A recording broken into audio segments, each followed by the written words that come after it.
Installing and removing software. With the differences between snaps and Debian packages out of the way, let's work through some examples of how to actually manage the software on our server. We'll look at commands to search for available packages, and then we'll install them and remove them. Before we begin, we will want to research a bit regarding the application we want to install.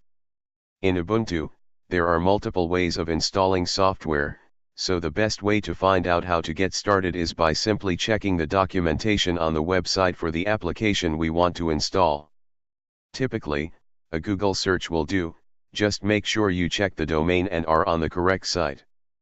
Most software will have installation instructions for various platforms, including Ubuntu. Most of the time, it will just tell you to download the Debian package format via the apt install command. Other times, the software may have a snap available, or even a PPA repository available. We'll discuss PPA repositories later on in this chapter.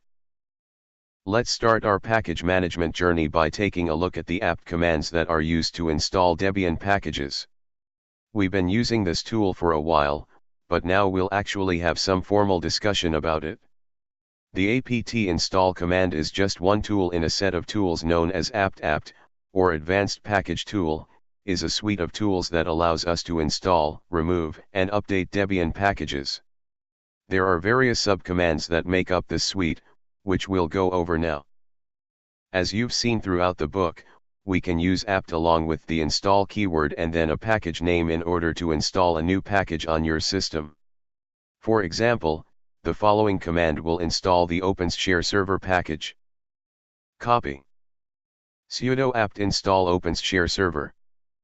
You can also install multiple packages at a time by separating each with a space, instead of installing each package one at a time. The following example will install 3 different packages. Copy. Sudo apt install package 1, package 2, package 3. Note: in some books, blogs, and articles, you may see longer versions of apt commands such as apt get install instead of just apt install. Being able to shorten commands such as apt get install to apt install is a relatively new feature of apt in Debian and Ubuntu.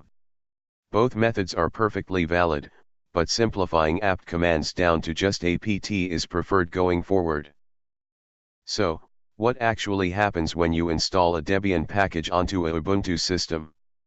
If you've run through the process before, you're probably accustomed to this process already. But, typically, the process begins with apt calculating dependencies. The majority of packages require other packages in which to function, so apt will check to ensure that the package you're requesting is available, and that its dependencies are available as well. First, you'll see a summary of the changes that apt wants to make to your server.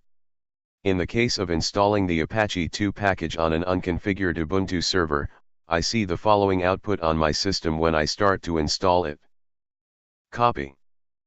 Sudo apt get install Apache 2. Installing Apache on a sample server. Even though I only asked for Apache 2, apt informs me that it also needs to install Apache 2 bin, Apache 2 data, Apache 2 utils, and libapr1, and others, in order to satisfy the dependencies for the Apache 2 package. Apt also suggests that I install www browser, Apache 2 doc, Apache 2 Swexec Pristine, and a few others, though those are optional and are not required. You can install the suggested packages by adding the Install Suggests option to the apt install command, but that isn't always a good idea as it may install a large number of packages that you may not need. You can, of course, cherry-pick the suggested packages individually. Most of the time, though, you probably won't want to do this. It's usually better to keep your installed packages to a lean minimum and install only the packages you need. As we'll discuss in Chapter 15, Securing Your Server, the fewer packages you install, the smaller the attack surface of your server. Another option that is common with installing packages via apt is the Y option, which assumes yes to the confirmation prompt where you choose if you want to continue or not. For example, my previous example output included the line "Do you want to continue?" y/n. If we used y, the command would have proceeded to install the package without any confirmation. This can be useful for administrators in a hurry, though I personally don't see the need for this unless you are scripting your package installations. Another neat default in Ubuntu Server is that it automatically configures most packages to have their daemons start up and also be enabled so that they start with each boot. This may seem like a no-brainer, but not everyone prefers this automation. As I've mentioned, the more packages installed on your server, the higher the attack surface, but running daemons are each a method of entry for miscreants should there be a security vulnerability. Therefore, some distributions don't enable and start daemons automatically when you install packages.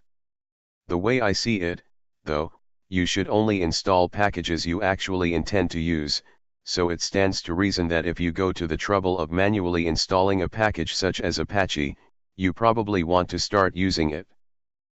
When you install a package with the apt keyword, it searches its local database for the package you named. If it doesn't find it, it will throw up an error. Sometimes, this error may be because the package isn't available or perhaps the version that apt wants to install no longer exists. Ubuntu's repositories move very fast. New versions of packages are added almost daily. When a new version of a package is added, its older equivalent may be removed. For this reason, it's recommended that you update your package sources from time to time. Doing so is easy using the following command. Copy. Sudo apt update. This command doesn't actually update any packages, it merely checks in with your local mirror to see if any packages have been added or removed and updates your local index. This command is useful because installations of packages can fail if your sources aren't up to date.